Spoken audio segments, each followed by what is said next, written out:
of blinking LED. Laptop is the input, LED is the output, my nano is the microcontroller. Let's start the coding.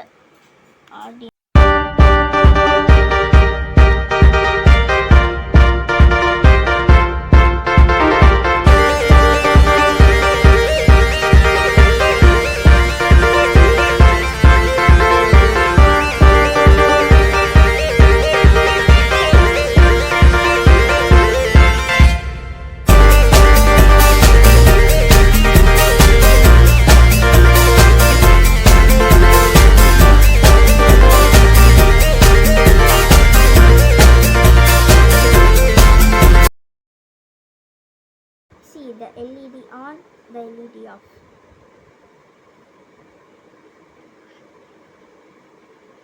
Now it is a blinking LED forever. I have coded it.